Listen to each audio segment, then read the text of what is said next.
बात करेंगे खबरों की। जगदलपुर से खबर, जहां एक बार फिर झीरम घाटी का जिन्न निकला है। नितिन नवीन ने राहुल गांधी पर निशाना साधा। राहुल गांधी ने झीरम हमले पर क्यों नहीं बोला, अपने नेताओं की शहादत पर मुंह नहीं खोला। नेताओं की शहादत में कौन लोग शामिल थे? जो अपने नेताओं का नहीं वो किसी काम का नहीं।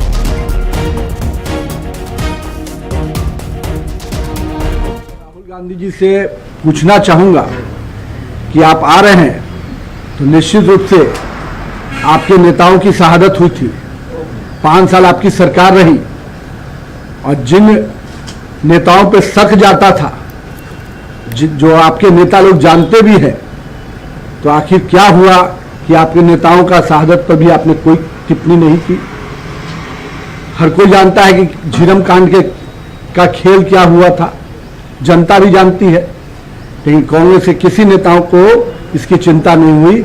जो अपने कार्यकर्ता और नेता का नहीं वो किसी काम का नहीं।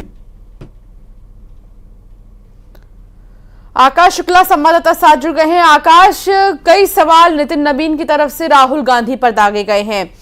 इस सवाल को अगर चुनाव से कनेक्ट करें तो क्या लगता है कि कितना प्रभाव पड़ेगा? जी बिल्कुल, झीरम घाटी का जो मुद्दा है वो लगातार बीच बीच में सामने आता रहा है, लेकिन आज प्रधानमंत्री नरेंद्र मोदी की बस्तर में सभा है और इस बीच नितिन नवीन ने जो बयान दिए हैं वो सच में विपक्ष के लिए भी एक चौंकाने वाला है और बड़ा बयान है। उन्होंने साफ तौर पे कहा है कि जो बस्तर में जो उतारे हैं, जो प्रत्याशी उतरे हैं, तो दोषी पर इतने मेहरबान क्यों है कांग्रेस। और उन्होंने ये भी सीधे तौर पर कहा है कि जब घटना हुई थी तो चरणदास महंत ने क्या कहा था ये सभी ने देखा था।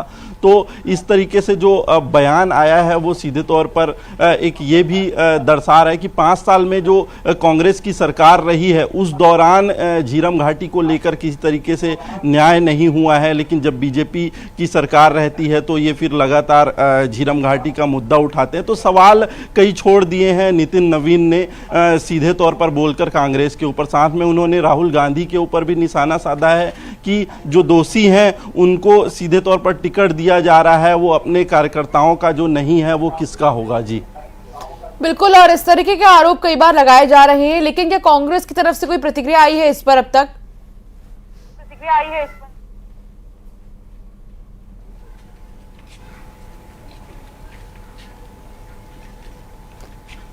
आकाश, क्या आप तक आवाज आ रही है?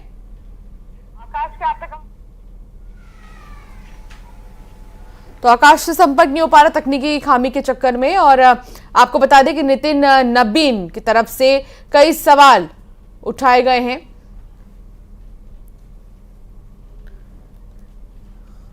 धनंजय जी हमारे साथ जुड़ गए हैं। धनंजय सिंह ठाकुर, कांग्रेस के नेता।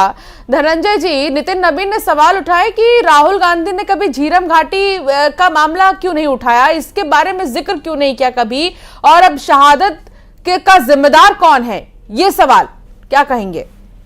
देखिए, नितिन नवीन जी को शायद पता नहीं है कि कांग्रेस के जो प्रथम पंक्ति के नेताओं की हत्या हुई प्रदेश में, उस दौरान भारतीय जनता पार्टी की सरकार थी।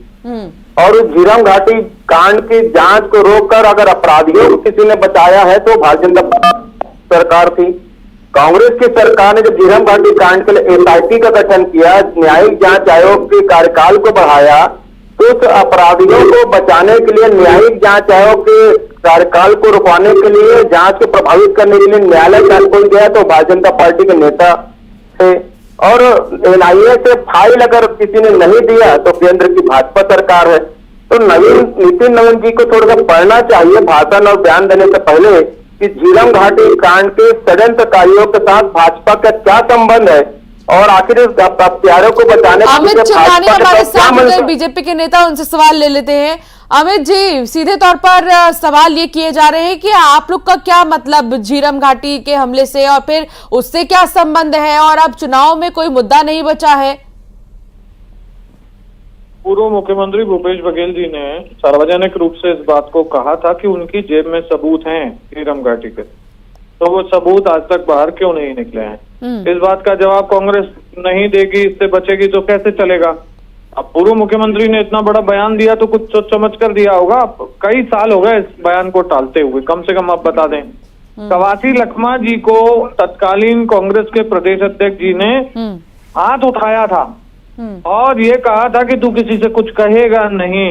क्या संबंध है कवासी लखमा जी के, क्या संबंध है भूपेश बघेल जी के? कांग्रेस पार्टी इस मामले पर राजनीति करती रही, न्याय नहीं दिला सकी, क्योंकि उनके घोषणा पत्र में भी ये बात थी कि वो झीरम का न्याय करेंगे, 5 साल में क्यों नहीं कर पाए। तो ये बहुत सारे प्रश्न हैं जो कांग्रेस को कटघरे में खड़े करते हैं और कांग्रेस इससे पीछे भाग नहीं पाएगी, उनको जवाब देना पड़ेगा। जनता की अदालत में सबको जवाब देना पड़ता है। बहुत शुक्रिया आप दोनों का हमारे साथ जुड़ने के लिए और चर्चा करने के लिए।